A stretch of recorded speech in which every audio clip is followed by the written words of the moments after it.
Algebra ଅଷ୍ଟମ ଶ୍ରେଣୀରୁ ଆରମ୍ଭ କରି ଦଶମ ଶ୍ରେଣୀ ପର୍ଯ୍ୟନ୍ତ ବର୍ଗର ମଧ୍ୟ ମୂଲ୍ୟ ବହୁତ କିଛି ରହିଅଛି।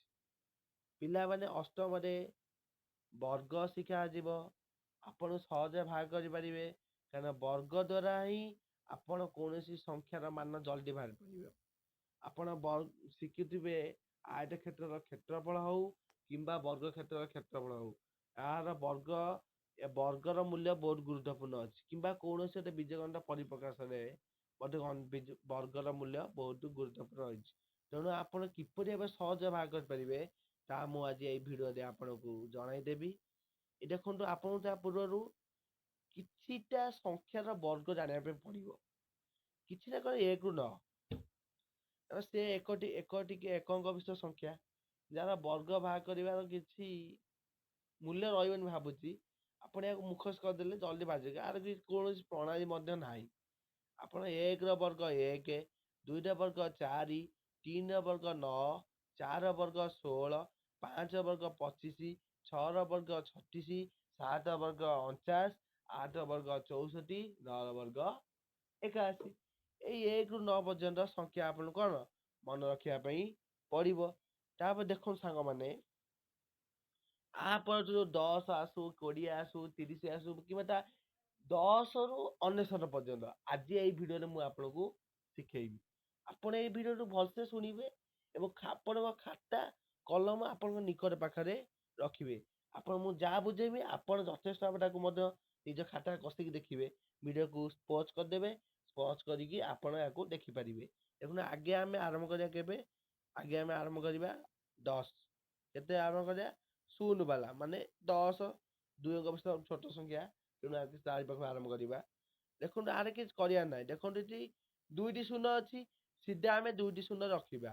ତା ପର ଯୋଉ ସଂଖ୍ୟା ଅଛି 1ରେ 1ର ସ୍କୋୟାର କେତେ? 1ର ସ୍କୋୟାର 1। ଦେଖନ୍ତୁ, ଏଠି ଲେଖା ହେଇଛି 1ର ସ୍କୋୟାର 1, ତେଣୁ ସିଧା ଆମେ 1 ପକେଇଦବା। ଏଠି 1 ପରେ କଣ ହଉଛି? ଆପଣ ସିଧା ପାଉଛନ୍ତି 100। ବୁଝନ୍ତୁ, ପ୍ରଥମେ ଯେତୋଟି ଶୂନ ଥିବ ତାର ସଂଖ୍ୟା ଗୋଟିଏ, 2ଟି। 2ଟି ଶୂନ, ଏଠି ମୁଁ 2ଟି ଶୂନ ଲେଖିଛି। ଦେଖନ୍ତୁ, ତା ପରବର୍ତ୍ତୀ ସଂଖ୍ୟାର ବର୍ଗ ମୁଁ ବାହାର କରିଛି। 2ଟି ଶୂନ 1ର ବର୍ଗ 1। ସେହିପରି ଭାବରେ ଆମେ ମଧ୍ୟ 20, 30, ଆପଣଙ୍କ ମୁଁ ସବୁଠୁ ବଡ଼ ସଂଖ୍ୟା ମଧ୍ୟ ଶୂନ ବାଲା 2ଙ୍କ ଭିତରେ ବାହାର କରିଦେଉଛି। 90 ସବୁଠୁ ବଡ଼। ଦେଖନ୍ତୁ, ଶୂନ ଅଛି କେତୋଟି? 2ଟି, 1, 2, ସିଧା। 9ର ବର୍ଗ କେତେ? 81, ସିଧା 81। ଆପଣ ଆପଣଙ୍କ ଖାତାରେ ଗୁଣି ଦେଖୁଥିବେ, ସିଧା ଆପଣ ଖାତାରେ ଗୁଣି ଦେଖନ୍ତୁ। ଯଦି ଏଠି ନ ବାହାରିଲା ମତେ କହିବେ। ଦେଖନ୍ତୁ, ଆପଣଙ୍କ ଖାତାରେ ଗୁଣନ କରି ବାହାର କରିବା କି ସହଜ, ନା ଏଇ ସଂଖ୍ୟାଟି ସହଜ? ଆପଣ ଏହିପରି ଭାବରେ ବାକି ତକ 20, 30, 40, 50, 60, 70, 80 ଆପଣ ନିଜ ଖାତାରେ ବାହାର କରି ମତେ ଦେଖିବେ। ଭିଡ଼ିଓକୁ ପଜ୍ କରି ଦେଖିବେ। କିନ୍ତୁ ଆଜି ଭିଡ଼ିଓ ପୁରା ଦେଖିବେ। ପରବର୍ତ୍ତୀ ସମୟରେ ଆମେ ଏବେ ଶିଖିବା ଯେ କେବଳ ଏଇ ଯୋଉ 1 ଘରେ 5 ଥିବା। ଦେଖନ୍ତୁ, 1 ଘରେ 5, 25, 25, 15, 85, 35, ଏସବୁ 1 ଘରେ 5 ଅଛି। ଏଇ ସଂଖ୍ୟା ପରବର୍ତ୍ତୀ ଶିଖିବା। ପ୍ରଥମେ ଆମେ 1 ଘରେ 1 ବାଲା, ମାନେ 1, 21 ଆରେ ଶିଖିବା। ଚାଲନ୍ତୁ ଆମେ ଆରମ୍ଭ କରିବା। ଧର ଏଠି ଆମେ ନେବା ସବୁଠୁ ଛୋଟ 1 ବାଲା 11। ପ୍ରଥମେ କଣ କରିବା? ଏଇ 2ଟି ସଂଖ୍ୟାକୁ ଉଭୟ ମଧ୍ୟରେ 12 ବର୍ଗ ଭାଗ କରିବା। ଏଇ ଯୋଉ ଏକକ ସଂଖ୍ୟାର ବର୍ଗ ଭାଗ କରିବା। 1ର ବର୍ଗ କେତେ? 1ର ବର୍ଗ ଆମେ ଜାଣିଛୁ। ଦେଖନ୍ତୁ 1। ଆପଣ ଏଇ 9ଟିକୁ ମୁଖସ୍ଥ କରିବେ, ନହେଲେ ବୁଝିପାରିବେନି। 1ର ବର୍ଗ କେତେ ହେଲା ଆମର? 1ର ବର୍ଗ ହେଲା 1, ସେଟା ଲେଖିଲୁ। ପରବର୍ତ୍ତୀ ସମୟରେ ଏଇ 2ଟି ସଂଖ୍ୟାକୁ ଆମେ ଗୁଣନ କରିବା। କେବେ?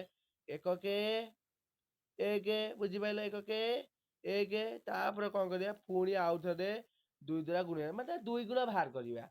ପ୍ରଥମେ ତାକୁ ଗୁଣିବା, ତାପରେ ତାର 2 ଗୁଣ ବାହାର। 1 ହେଲା 1, 1 ଦୁନେ 2, କେତେ ହେଲା? 2। ପୁନଃ ଏ ଦିଟା ପରବର୍ତ୍ତୀ ସଂଖ୍ୟାର ଦଶକ ଯୋଉ ସଂଖ୍ୟା ଅଛି ତାର ବର୍ଗ ଭାଗ କରିବା। 1ର ସ୍କୋୟାର କେତେ ହବ? 1। କେତେ ହେଲା? 11ର ସ୍କୋୟାର ହେଲା କି 121। ଆପଣ ଗୁଣନ କରିକି ମଧ୍ୟ ଦେଖନ୍ତୁ, 121 ହିଁ ବାହାରିବ। ଏଇଟା ଅତି ସହଜ। ଦେଖନ୍ତୁ, ଆଉ ଗୋଟେ ନେଇଯିବା। ସବୁଠୁ ବଡ଼ କଣ? 91। କେତେ ନେଇଯିବା? 91। ଦେଖନ୍ତୁ, ଏଠି 1 ଏକ ର ବର୍ଗ କେତେ? ଏକ ର ବର୍ଗ ହଉଛି 1। ପୁଣି 1 ନ ଗୁଣିବା, ଯେତିକି ବାହାରେ ତତେ ପୁଣି 2 ଗୁଣ କରିବା। 1 ନୂଆ 9, 9 ଦୁନେ 18, 8 ରଖି ନେବ 1। ପୁଣି 9 ର ସ୍କୋୟାର କେତେ? ନା 81। 81 ଇଏ କେତେ ଅଛି? 81 ରେ 1 ମିଶିଲେ 82। ବୁଝିପାରିଲ? 8281। ଏଇଟା ହଉଛି କଣ? 91 ର ବର୍ଗ। ପରବର୍ତ୍ତୀ ସେଇଭଳିଆ 2 ର ଏକକରେ କଣ ଥିବ? 2 ଥିବ। 12, 22, 32, 42, 52, 62, 62, 82, 92 ଏଇପରି ଭାବରେ ଆମେ ବାହାର କରିବା। ଚାଲ ଯିବା ଦେଖିବା। ଅର୍ଥାৎ ମୁଁ ବଡ଼ ବାହାର କରିପାରୁନୁ, ସିଧା ଆମେ 22 କରି ଦେଖିବା। ବା ସବୁବେଳେ କରିବନି, 22 କରି ଦେଖିବା। 2 ର ସ୍କୋୟାର କେତେ? 4। 2 ର ସ୍କୋୟାର କେତେ ଆମର? 4। ସିଧା ଆମେ ଲେଖିଲୁ 4। ପୁଣି 2 କି 2 ଦ୍ୱାରା କଣ କରିବା? ଗୁଣନ। 2 ଦିନ ହେଲା କେତେ? 4। ପୁଣି କଣ କରିବା? ସେଇ ଆପଣ କହିବେ ଏଇଠି 1 ଥିଲା 2 ଗୁଣା, ତାପରେ 2 ର 4 ଗୁଣା ହବ। ନାଇଁ 2 ର ସେଇ 2। 2 ଦିନେ କେତେ? 4। 4 ଦୁନେ 8। କେତେ ହେଲା? 8। ପୁଣି 2 ର ବର୍ଗ ଏପଟେ ଦେଇଛି, ଭାଗ 2 ଦିନେ କେତେ ହେଲା? 4। 484। ସେଇଭଳିଆ ଆପଣ ଭାଗ କରିପାରିବେ 32। ସବୁ 32, 42 ଧର୍ମ ଆଉ ଗୋଟେ କରିଦଉଛି 82 କରି ଦେଖେଇ ଦଉଛି। 2 ର କେତେ ହେଲା? 2 ଦୁନେ 2 ର ସ୍କୋୟାର କେତେ? 4। ପୁଣି 2 ଅଷ୍ଟା 16। 16 କେତେ ଗୁଣିବେ? 2। 16 ଦୁନେ କେତେ ହେଲା? 32। 2 ରଖି ନବ କେତେ? 3। ତାପରେ 8 ଅଷ୍ଟା 64। 64 3 କେତେ ହେଲା? 67। 6724। ଏଇପରି ଭାବରେ ମଧ୍ୟ 3 ର, 4 ର, 6 ର, 7 ର, 8 ର, 9 ର ଭାଗ। ମୁଁ ଗୋଟେ 9 ଦେଖେଇ ଦଉଛି 99। ସେଇପରି ପ୍ରୋସେସ। 9 ର ସ୍କୋୟାର 81। 1 ରଖି ନବା 8। 9 ଅଷ୍ଟା 62।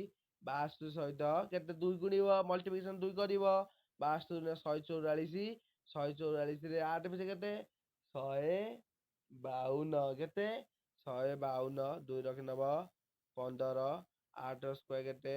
64। 64 10 74। 74 5 79। 7921। ବୁଝିପାରିଲ ପିଲାମାନେ? ଏଇପରି ଭାବରେ ତୁମେ ବାହାର କରିପାରିବ। ଦେଖନ୍ତୁ ପରବର୍ତ୍ତୀ ମୁଁ ଆଉ ଗୋଟେ, ଏଇ ଯୋଉ 5 ଟା ଛାଡିଛି ଏଇଥି ପାଇଁ ଯେ 5 ଟା ପୁରା ସହଜ। 5 ଟା ମାନେ ଏକକରେ 5 ଥିବା ସଂଖ୍ୟାଟି ଅତି ସହଜ, ମାନେ କୋମଳମତି କହିଲେ ଚଳେ। 25। କିପରି ଭାଗ? ସିଧା 5 ପଞ୍ଚା ଗୁଣନ କରିବେ, 25 ବାହାରିଲା। ସିଧା 25 ଲେଖିବେ। କୌଣସି ଏକଦୋଷ ନବା ଦରକାର ନାହିଁ।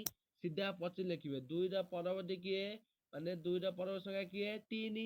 2 ର ପରବର୍ତ୍ତୀ କିଏ? 3। ତା ସହିତ କଣ କର? 2 ସହିତ 3 କି 2 ସହିତ 3 କି ଗୁଣନ କରିଦେ। 2 3 କେତେ ହେଲା? 6।